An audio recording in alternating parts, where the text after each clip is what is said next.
Hello friends, welcome to the MBJ's academy. I hope आप सभी अच्छे होंगे, पढ़ाई कर रहे होंगे, घर पे सेफ होंगे। देखिए, आज के इस लेसन में हम लोग सोल्व करेंगे एमबी पब्लिकेशन के बुक से एसएससी सीजीएल टीयर 1 के क्वेश्चंस को। ठीक, एमबी पब्लिकेशन आप सभी जानते हैं, एसएससी जो भी प्रिपरेशन कर रहे हैं उसमें इंग्लिश सेक्शन है। ठीक, तो इंग्लिश सेक्शन के लिए चाहे आप पीटी का एग्जाम देना है या फिर आपको मेंस का एग्जाम देना है, इन दोनों एग्जाम्स के लिए एमबी पब्लिकेशन बहुत ही एक इम्पॉर्टेंट बुक है। ये बहुत ही इंपॉर्टेंट रोल प्ले करता है क्योंकि इसमें जो है सारे प्रीवियस ईयर क्वेश्चंस जो भी एसएससी के द्वारा पूछे गए हैं, सारे इसमें प्रीवियस ईयर क्वेश्चंस आपको एक जगह मिलता है। ठीक, तो हम लोग यही प्रीवियस ईयर क्वेश्चंस को डे बाय डे यहाँ पर सोल्व कर रहे हैं। आपको कुछ दिनों से रिसेंटली जो है लेसन्स नहीं मिल रहे हैं, उसके लिए सॉरी, क्योंकि मेरा कुछ पर्सनल अभी जो है एक काम चल रहा है, तो इस वजह से जो है आपको रेगुलर क्लासेस नहीं हो पा रहे हैं। अब जो है आपको रेगुलर क्लासेस मिलना स्टार्ट हो गया है, तो अब आज से जो है आपको रेगुलर क्लासेस शुरू हो जाएंगे। ठीक, उसके बाद जो है अभी रिसेंटली आईबी का फॉर्म फिलअप हुआ है, उसका एग्ज़ाम जो है एक्सपेक्टेड है कि आपका फरवरी के थर्ड वीक में जो है आपका शुरू हो जाएगा। मतलब फरवरी के थर्ड वीक से शुरू हो जाएगा 2021 में। तो लगभग एक महीना आपके पास है। इसके लिए हम अलग से इंग्लिश का प्लेलिस्ट बना देंगे। टेलीग्राम चैनल को आप लोग हमारा ज्वाइन कर लीजिए, डिस्क्रिप्शन में उसका लिंक है, वहाँ पे हम जीएस के इंपॉर्टेंट टॉपिक्स शेयर कर देंगे। आप डेली जो है उनको पढ़ लीजिएगा। आईबी में जो है रिसेंटली जो पिछले साल पूछे गए हैं 2017 में क्वेश्चंस, उसी पैटर्न पर आपको सारा चीज़ वहाँ पर प्रोवाइड किया जाएगा और लेसन्स में भी। ठीक, तो आप लोग देख लीजिएगा। तो यहाँ पर जो है हम लोग एसएससी सीजीएल 2018 के क्वेश्चंस को सोल्व कर रहे हैं। यहाँ 2017 है, यानी कि 2018 में इसका एक सेशन पीछे चल रहा है। 2018 में एग्जाम जो है कंडक्ट हुआ था, तो ये 2018 के क्वेश्चन है। ठीक, तो आप लोग जो है यहाँ पर लेसन्स को कंप्लीट देखिएगा और कहीं पर कोई दिक्कत हो तो जरूर जो है आप लोग कमेंट बॉक्स में कमेंट करिएगा। चलिए फिर शुरू करते हैं। सीट नंबर 28, इसके प्रीवियस लेसन्स अगर आप देखना चाहते हैं तो आप द एमबीजेस एकेडमी जो हमारा यूट्यूब चैनल है, आप उसके प्लेलिस्ट सेक्शन में जाएंगे, वहाँ पे आपको मिलेगा एमबी बुक सॉल्यूशन 2018। वहाँ पे आप प्रीवियस लेसन्स को देख सकते हैं। इसके अलावा एमबी बुक सॉल्यूशन 2019 सारे लेसन्स हो गए हैं। एमबी बुक सॉल्यूशन 2016 यानी कि 2016 और 2019 हो गए हैं। 2018 हम लोग कर रहे हैं और 2017 हम लोग करेंगे, और इसके बाद तुरंत जो है 2020 में जो एग्जाम्स कंडक्ट हुए हैं सीजीएल और सीएचएसएल के, उनका भी सॉल्यूशन आपको कराया जाएगा। ठीक, ताकि आने वाले जितने भी एग्जाम्स हैं, क्योंकि अप्रैल में आपका जो है सीएचएसएल होने वाला है और मई में आपका सीजीएल पीटी होने वाला है। ठीक, तो ये दोनों एग्जाम्स के लिए ये सारे लेसन्स आपके लिए इंपॉर्टेंट है। चलिए शुरू करते हैं। Question number first and two के लिए डायरेक्शन क्या कहता है। देखिए, यहाँ पर डायरेक्शन ये है कि आपको जो है एक क्वेश्चन दिया गया और उसके 4 पार्ट्स किए गए हैं, उनमें से कोई एक पार्ट में एरर हो सकता है। अगर आपको लगता है कि जो पार्ट एरर है उसे आप अपने आंसर के रूप में चुने, या अगर लगता है कि आपको कोई सेंटेंस में एरर नहीं है तो आप जाएंगे नो एरर ऑप्शन के साथ। ठीक, question number first, I was shocked to hear that her husband died of an accident. यहाँ पर देखिए, I was shocked to hear, ठीक, that her husband died of an accident. यहाँ पर देखिए डाई के साथ प्रीपोजिशन ऑफ का यूज हुआ है। डाई के साथ प्रीपोजिशन जो है ऑफ का यूज कब होता है, जब कोई रोग से व्यक्ति मरता हो, कोई बीमारी से, कोई रोग से अगर कोई व्यक्ति मरता हो तो हम लोग डाई के साथ प्रीपोजिशन ऑफ का यूज करते हैं। चूंकि हम यहाँ देख रहे हैं कि कोई व्यक्ति एक्सीडेंट में जो है वो मर गया, इसलिए जो है हम डाइड के साथ ऑफ के जगह इन का यूज करेंगे। तो यहाँ पर जो एरर है वो है आपका ऑप्शन सी में। ठीक, तो यहाँ पर आपको जो है प्रीपोजिशन को ध्यान रखना होगा। डाई के साथ अगर ऑफ का प्रीपोजिशन यूज हुआ है तो ये किसी रोग के लिए, किसी डिजीज के लिए यूज होता है। ठीक, लेकिन यहाँ एक्सीडेंट के लिए है तो हम इन करेंगे इनका use. Question number 2, the reason for his failure is because he did not study at all. यहाँ पर देखिए आपका सेंटेंस जो है वो शुरू हुआ है द रीजन से, ये कंजंक्शन के रूप में काम करता है। ठीक, तो जब भी जो है द रीजन से आपका सेंटेंस शुरू हो तो उसके बाद जो है आप because, because of, due to, owing to, इन वर्ड्स का यूज ना करें। ठीक, तो क्या कौन कौन से वर्ड आपको यूज नहीं करने हैं, because, because of, owing to, due to, इस तरह के वर्ड्स जो है आपको द रीजन के साथ आगे यूज नहीं करना है।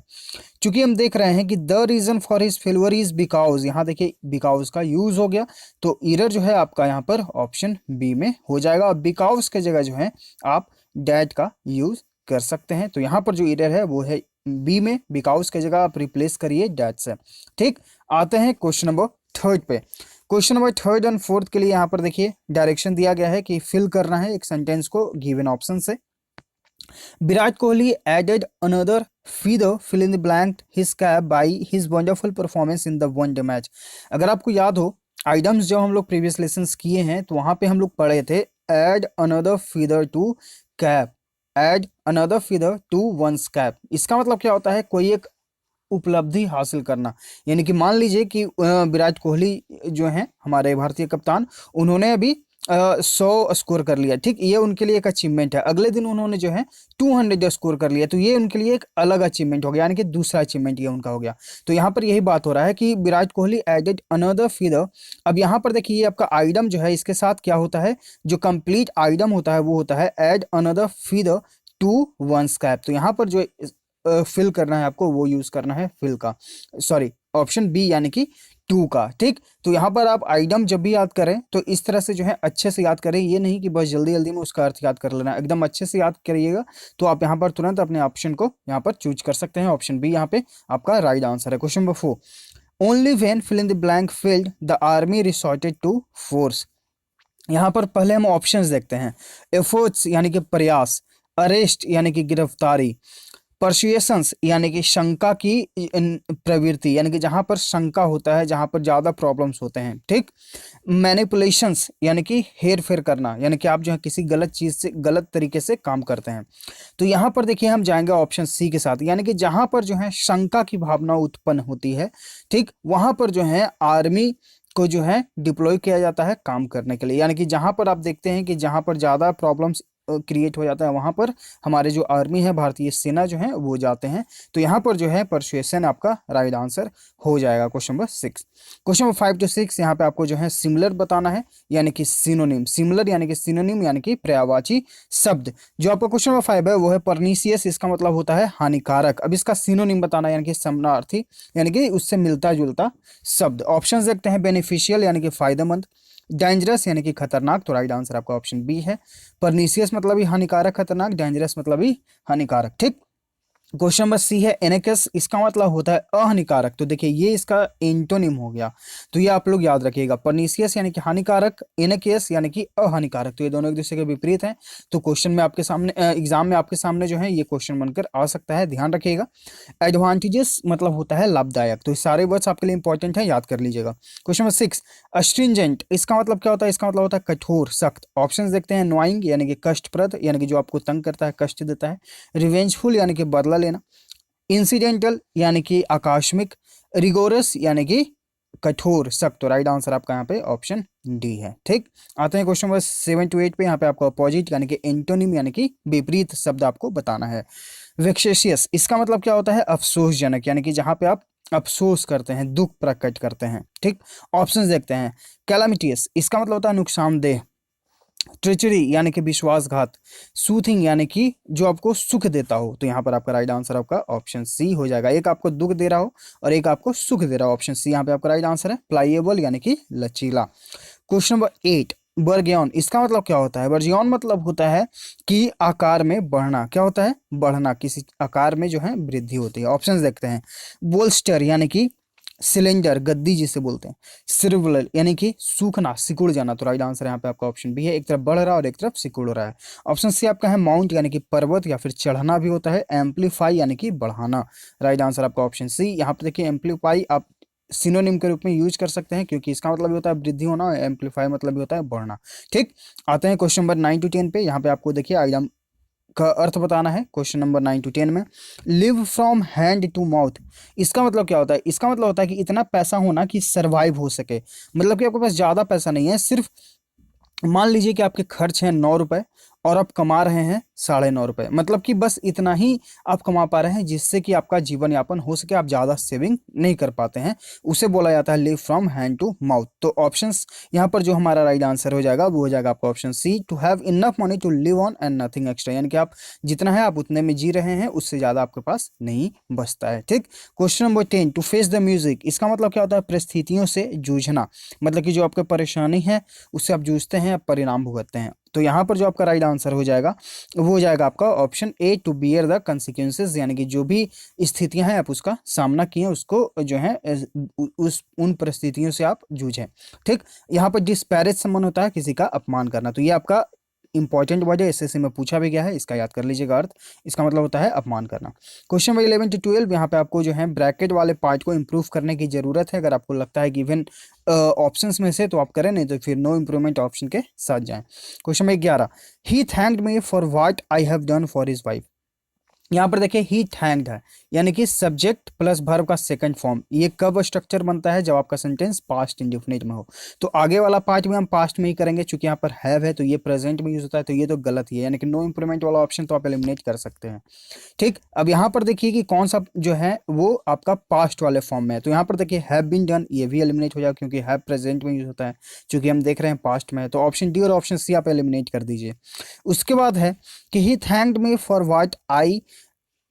अब यहाँ पर ऑप्शन जो हैं ए और बी आपका बच जाएगा, तो यहाँ पर हम जाएंगे ऑप्शन ए के साथ, क्योंकि देखिए यहाँ पर जो आपका पहला पार्ट है वो है आपका सब्जेक्ट प्लस V2 यानी कि पास्ट इंडेफिनिट, तो दूसरा पार्ट जो बनेगा वो बन जाएगा आपका पास्ट परफेक्ट टेंस। तो पास्ट परफेक्ट का बनाने के लिए subject plus had plus verb का थर्ड फॉर्म, तो यहाँ देखिए सब्जेक्ट फिर आपका वर्ब हैड प्लस वर्ब का थर्ड फॉर्म यहाँ पे आपका आ गया। ऑप्शन है आपका यहाँ पर राइट आंसर हो जाएगा। Question number 12, hardly nothing was offered to the victims of the earthquake. Hardly देखिए, हार्डली अपने आप में ही एक नेगेटिव वर्ड है, और नथिंग यहाँ पर ये भी एक नेगेटिव वर्ड है, तो दो नेगेटिव वर्ड्स एक साथ कभी यूज नहीं होंगे। तो नथिंग के जगह हम क्या यूज करेंगे, एनीथिंग, यानी कि एक नेगेटिव एक पॉजिटिव।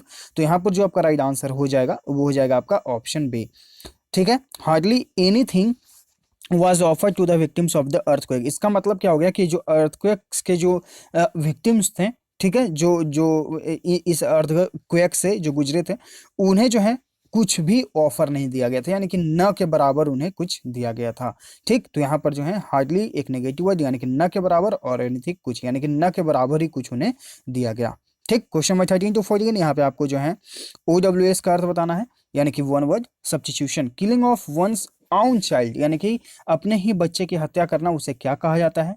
ऑप्शंस देखते हैं। फोर्टिसाइड यानी कि भ्रूण हत्या, ठीक। फिलिसाइड यानी कि पुत्र हत्या, तो राइट आंसर आपका ऑप्शन बी हो जाएगा।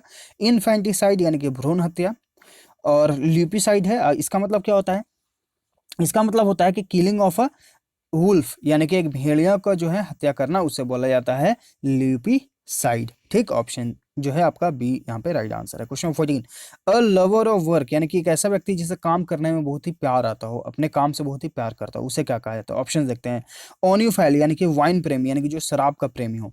टेक्निकोफाइल यानी कि जो इंथुआस्टिक को टेक्नोलॉजी के काम करने में, यानी कि जितने भी टेक्निकल चीजें हैं, किसी व्यक्ति को टेक्निकल चीज में करने में बहुत ही अच्छा लगता हो। रोमिनोफाइल, इसका मतलब होता है लव ऑफ एंशिएंट ग्रीक, जो प्राचीन ग्रीक जो लोग हैं उनसे वो मोहब्बत करते हैं। और इर्गोफाइल, इसका मतलब होता है काम करने का प्रेमी, तो राइट आंसर आपका ऑप्शन डी है, अ लवर ऑफ वर्क, इर्गोफाइल।